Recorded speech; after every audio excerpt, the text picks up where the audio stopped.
함께 나눈 하나님 말씀은 신약성경 요한복음 2장 6절부터 11절까지 말씀입니다. 거기에 유대인의 정결 예식을 따라 두세 통 드는 돌 항아리 6이 놓였는지라. 예수께서 그들에게 이르시되 항아리에 물을 채우라 하신즉 아귀까지 채우니 이제는 떠서 연회장에게 갖다 주라 하심에 갖다 주었더니 연회장은 물로 된 포도주를 맛보고도 어디서 났는지 알지 못하되 물 떠온 하인들은 알더라. 연회장이 사람을 불러 말하되 사람마다 먼저 좋은 포도주를 내고 취한 후에 낮은 것을 내거늘 그대는 지금까지 좋은 포도주를 두었도다 하니라. 예수께서 이 첫 표적을 갈릴리 가나에서 행하여 그의 영광을 나타내심에 제자들이 그를 믿으니라. 아멘. 오늘은 인생 정답 예수님, 좀 익숙한 제목이긴 하죠. 이렇게 정해봤는데요. 사순절을 지내면서 예수님의 첫 번째 기적을 바라보며 우리의 인생의 정답은 예수님이신 것을 고백합니다. 자, 예수님께서 첫 번째 하신 기적, 사실 누구나 인생에서 첫 번째 하는 것은 참 중요한데요. 근데 오늘 본문은 이 기적을 표적이란 단어로 설명합니다. 현상은 좀 비슷한데 표적은 그 기적을 통해서 우리에게 말씀하시고자 하는 의미와 의도가 있다고 생각합니다. 예수님이 하신 첫 번째 이 표적은 한마디로 얘기하면 결혼식장에서 포도주가 떨어진 사건 앞에 물로 포도주를 만드신 일이었어요. 이 결혼식장이라는 게 중요하고요. 그리고 이 자리엔 예수님의 어머니 마리아도 이제 함께 있었죠. 근데 결혼식장에 포도주 떨어진 게 뭘 그렇게 대단한 일인가라고 생각하지만 2000년 전 유대인들의 결혼식에 있어서는 너무너무 중요한 일이었습니다. 근데 이제 이런 중요할 때일수록 사실은 사람들이 준비한다고 하다가도 낭패를 보거나 당황스러운 일이 발생할 때가 있는 거죠. 오래됐지만 저도 결혼식을 할 때 제가 결혼식하는 그날 일주일 전에 저희 교회에 함께 사역하고 계시던 선배 전도사님의 결혼식이 있었습니다. 저랑 잘 알고 이제 교회 선후배 사이였는데요. 일주일 간격으로 토요일 날 교회 예배당에서 이제 결혼식을 한 거예요.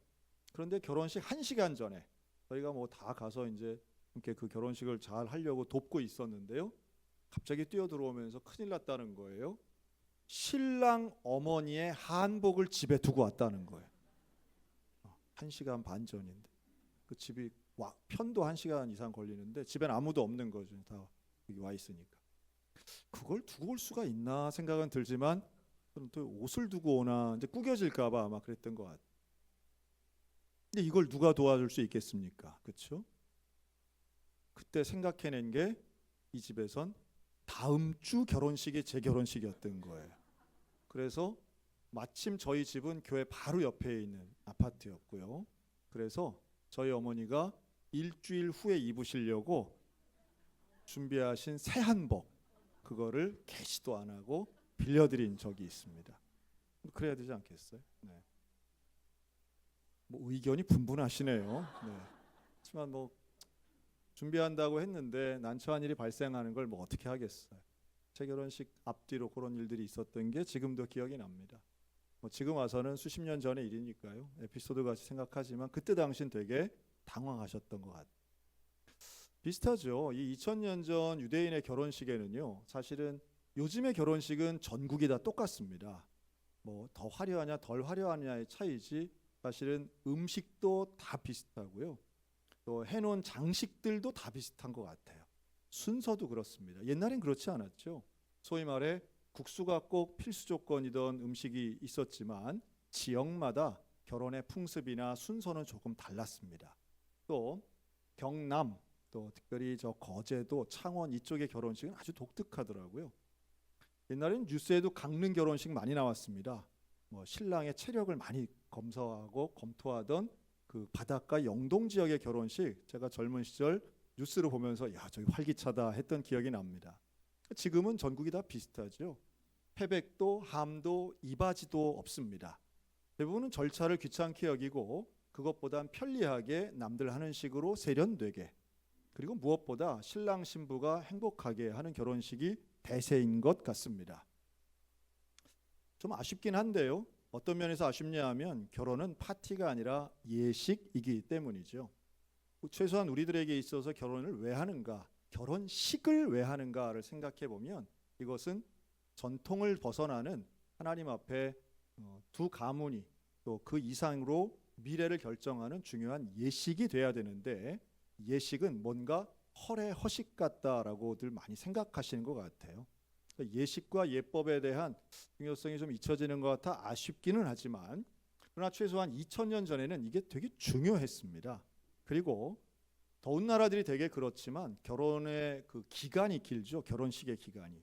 또 평생토록 한 자리에서 태어난 곳에서 자란 사람들끼리 결혼한 경우가 많았기 때문에 결혼식은 그 동네에, 그 지역에 있어서는 1년 중 가장 큰 이벤트였습니다.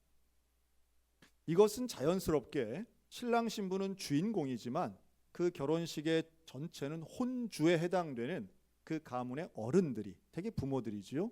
부모들이 이것의 중요성을 가지고 준비하곤 합니다. 오래도록 준비하고요, 많은 돈을 들여서 준비합니다. 지금도 튀르키예나 인도 같은 또 많은 중동 국가들은 결혼식에 엄청난 비용을 사용하죠. 그 왜 그러냐 하면 우리 대한민국만 체면이 중요한 게 아닙니다.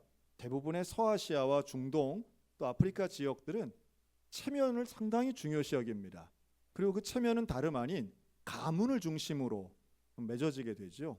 그래서 우리 집안이 부끄럽지 않도록 또 남들 앞에서 당당하도록, 이 모든 과정은 이제 비로소 결혼을 통해 어른이 되고 우리 공동체의 정식 일원이 되는 아들과 딸의 일종의 사회적 지위가 올라가는 것을 증명하는 일이기도 했어요.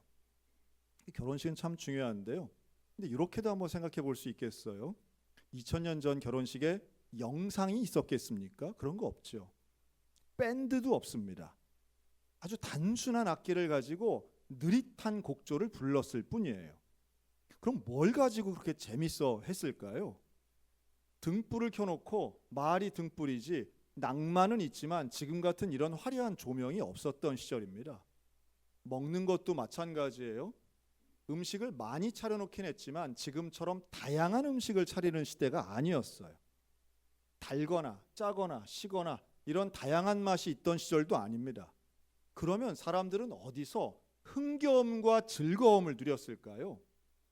음식에선 단연 포도주입니다. 설탕이 귀했고 사람들의 입맛을 자극할 만한 것이 별로 없던 그 시절, 포도주는 사람을 흥겹게 만들고 새롭게 기분 좋게 만드는 거의 유일하면서도 이 지역에서는 의미 있는 음료 이상의 음식이었어요. 물이 귀하고 또 물의 위생 상태를 석회가 많은 지역이기 때문에 건강하게 모두가 안심하고 마실 수 있었던 유일한 음료, 바로 포도주죠. 그래서 이 포도주는 결혼식에 있어서는 뭐 흥을 돋우어 주는 정도가 아니라 필수적인 음료와 음식의 역할을 했던 겁니다. 그런데 이 포도주가 떨어진 거예요. 이 결혼식에 예수님과 예수님의 어머니 마리아가 참석하죠. 아마도 특별하게 좀 친분 관계가 있었던 집으로 예상합니다. 근데 갔는데 이 마리아가 그래요. 야, 큰일 났다. 이 집에 포도주가 떨어졌대. 마치 이것은 혼주에 한복이 없어졌대 하는 거하고 더 큰 문제가 발생한 거예요. 그런데 그것에 대해 예수님이 그런 말씀하죠. 그게 나하고 무슨 상관입니까? 아직 내 때가 오지 않았습니다. 여러분, 예수님의 때에 대한 말씀은 예수님의 복음, 십자가, 구원의 때입니다. 예수님의 죽음의 때고요. 아직 예수님은 단 한 번도 기적과 이사를 행하신 적이 없는 상황이었어요. 하지만 마리아의 부탁을 예수님 수용하시죠. 그리고 마리아가 종들에게 이렇게 말합니다. 주께서 말씀하시면 예수님 말씀하시는 그대로 행하라. 마치 집주인처럼 얘기하거든요. 상황이 좀 달라지죠. 그래서 예수님이 두 가지를 명령하세요. 첫째는 저 돌 항아리에 물을 채워라. 두 번째는 물을 채웠으면 그걸 이 모든 것의 연회장에게 갖다 주어라. 이렇게 두 가지의 명령을 합니다. 그런데 종들이 여기를 다 따라요. 신기하죠? 분명히 이 집은 예수님 집이 아닙니다. 예수님 결혼잔치가 아니에요. 그런데 마치 주인처럼 예수님 명령하세요. 문제가 해결되는 과정 중에 잘 보시면 문제를 일으킨 사람이 해결하는 것이 아니라 예수님이 문제를 해결해 주십니다. 그리고 거기에는 순종하는 종들이 있었고 부탁하는 어머니 마리아가 나오죠. 여러분, 인생을 살며 갑자기 난감한 문제, 어려운 문제, 해결할 수 없는 문제들이 있습니다. 그럴 때 여러분, 우리 어떻게 해야 될까요? 물론 지금 저에게 기도 제목 간절한 게 몇 가지 있는데요. 저 전쟁터에는 평화가 임하기를 간절히 원합니다. 그런데 또 하나가 있는데,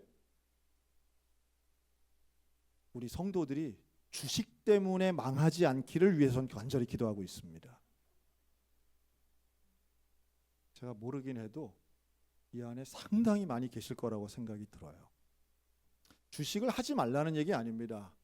자본주의 사회에서 주식은 분명히 좋은 투자의 방식이고요, 경제 활동의 당연한 모습들이에요. 그런데 지금 우리나라 주식시장은 급변동하고 있습니다. 이럴 때는 위험한 분들이 분명히 많을 거라고 생각이 들어요.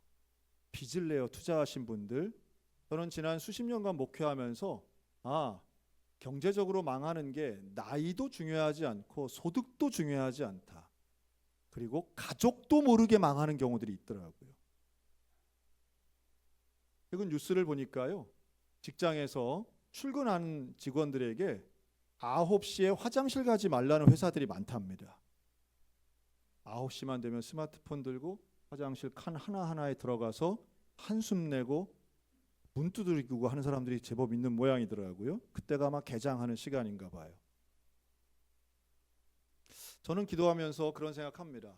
하나님, 주식으로 대박 나는 건 전 모르겠습니다. 그런데 우리 성도들 주식 때문에 인생 절망하거나 낙망하는 일이 없기를 간절히 기도합니다. 주식이 많이 오른다고 헌금을 많이 하는 것도 아니더라고요.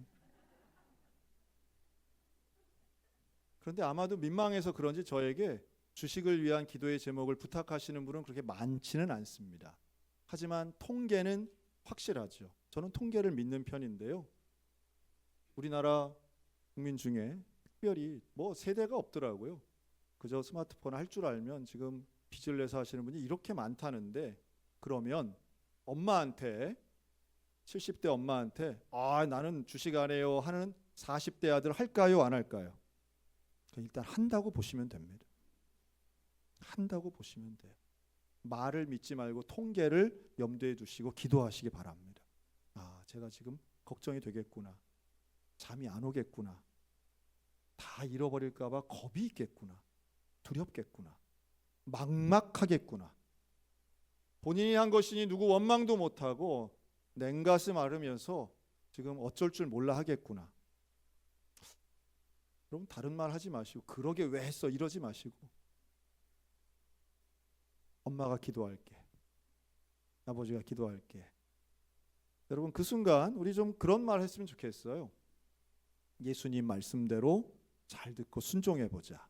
여러분, 예수님이 왜 이날 가나의 혼인잔치에 가 계셨을까요?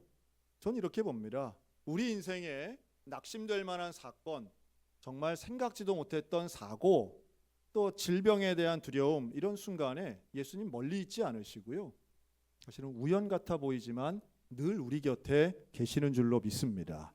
늘 곁에 계시는 그 예수님이 하시는 말씀에 귀를 잘 기울이셨으면 좋겠어요.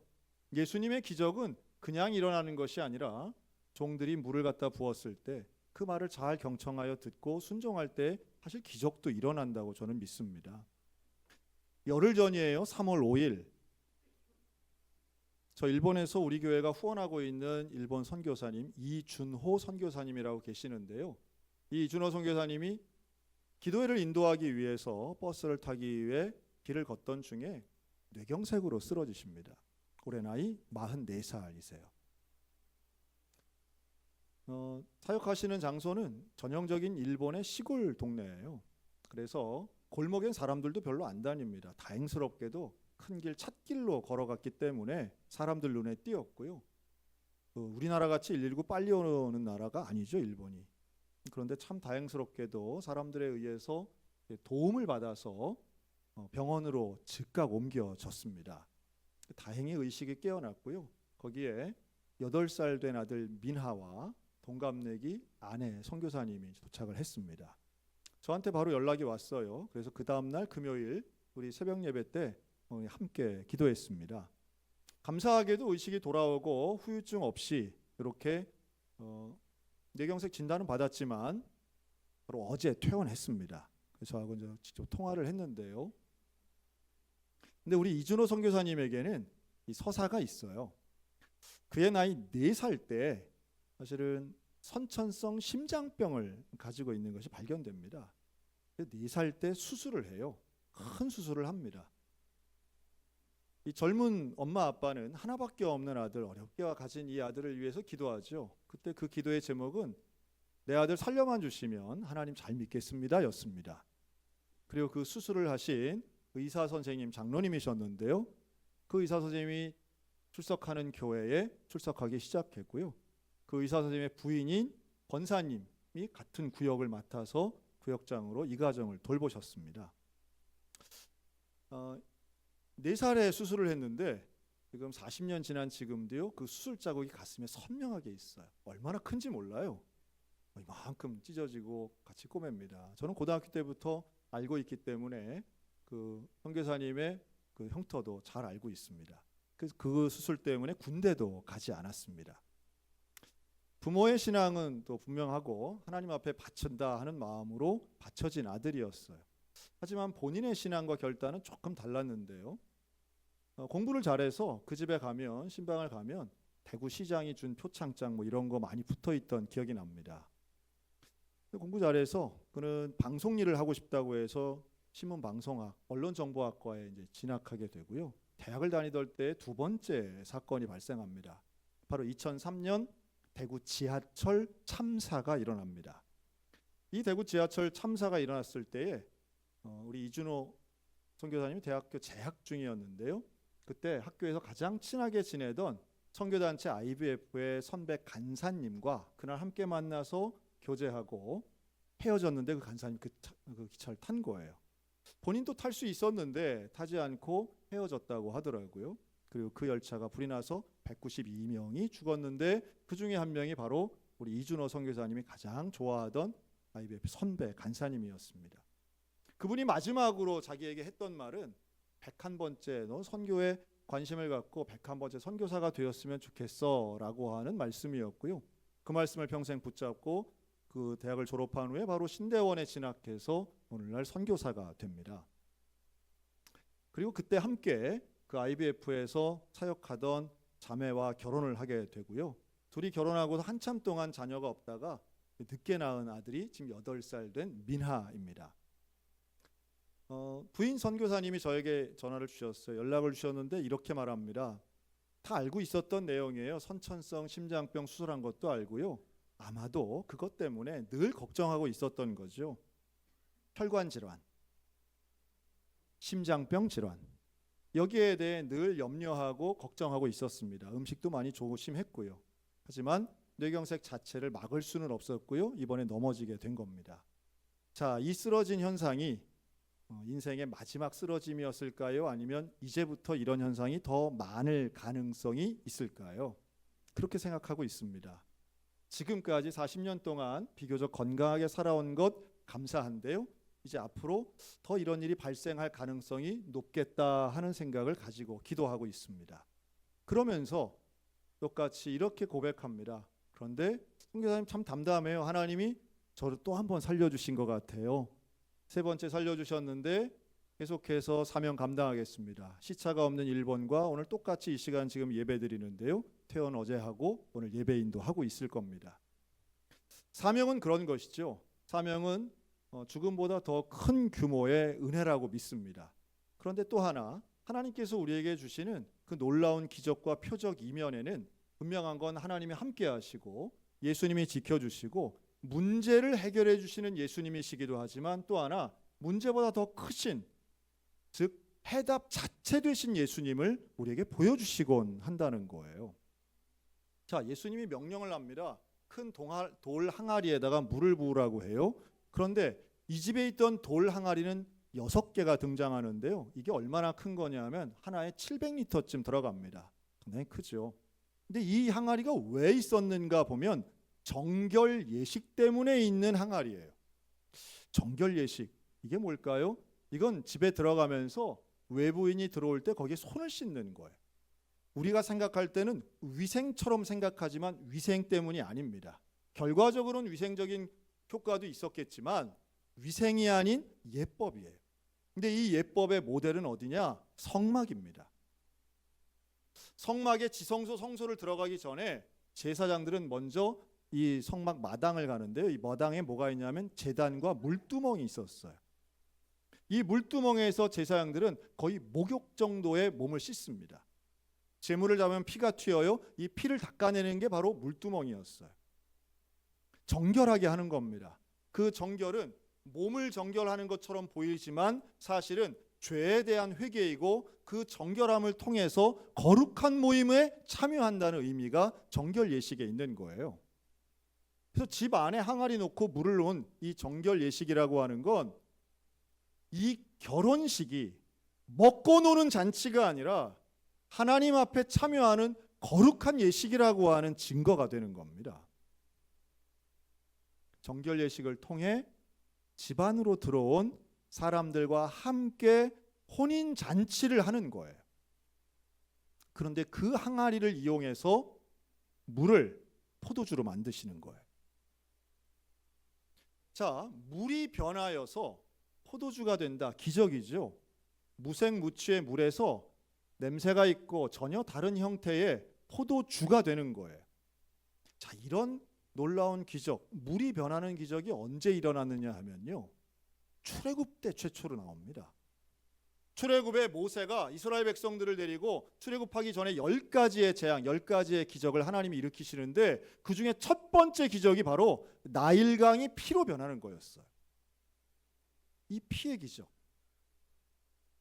첫 번째 기적이 강물이 피로 변하는 것이었다는 거죠. 그리고 10가지 재앙이 다 이루어졌을 때 이스라엘 백성들은 출애굽 구원을 경험하게 됩니다. 예수님은 십자가에 달리시기 전에 제자들과 함께 마지막 만찬을 하시면서 포도주를 나누어 주시거든요. 그런데 그 포도주를 가지고 뭐라고 말씀하시느냐 하면 받아 마시라, 이것은 나의 피다라고 말씀하세요. 참 놀라운 연관성입니다. 즉 나일 강물이 피로 변한 것이 보여질 정도로 물이 포도주가 되는데 그 포도주를 예수님은 나중에 피라고 말씀하시는 거예요. 여러분, 예수님은 이 한순간 혼인잔치 자리에서 기적을 일으키시면서 그 기적을 통해 예수님이 앞으로 어떤 일을 하실지에 대한 내용을 말씀하시는 표적되게 하신 줄로 믿습니다. 어떤 일을 하실 것인가? 다름 아닌 물이 피가 되어 히브리인들이 구원받은 것처럼 나는 이 물이 포도주가 되어서 나의 피로 너희의 죄를 정결케 하고 구원시키겠다라고 하시는 약속의 말씀이죠. 원래는 정결의 예식에 쓰는 항아리예요. 이 정결 예식은 그날 한순간 잠깐이에요. 손을 씻고 얼굴을 씻으면 잠깐 그저 죄가 씻어진 것처럼 여겨진 것뿐이에요. 내일은 또 다른 항아리에서 물을 씻어야 되는 거예요. 하지만 예수 그리스도의 보혈은, 십자가에서 흘리신 그 보혈은 저와 여러분의 죄를 영원히 씻어주시는 줄로 믿습니다. 예수님의 표적의 의미죠. 첫 번째 기적이 물이 포도주가 돼서 단순하게 그저 이 연회장의 어떤 문제를 해결해 주시는 그런 수준이 아니라 예수님은 지금 첫 번째 기적을 통해서도 복음을 말씀하시더라는 거예요. 구원의 복음, 피 흘림의 복음, 예수 그리스도의 대속의 복음을 말씀하시면서 내가 그다, 내가 바로 이 모든 문제를 해결하며 근본적인 죽음과 죄의 문제를 해결해 줄 너의 구세주임을 말씀하시는 겁니다. 우리가 많은 문제들이 있죠. 앞으로도 있을 겁니다. 그런데 그때마다 하나하나에 대한 해답을 찾기보다 우리 인생 정답 자체이신 예수님을 만나시기를 주의 이름으로 축원합니다. 예수님을 만났을 때 우리는 인생의 근본의 부분을 해결받는 거예요. 그리고 그 예수님과 함께 할 때에 우리는 믿음의 삶, 확신의 삶을 살아갈 수 있습니다.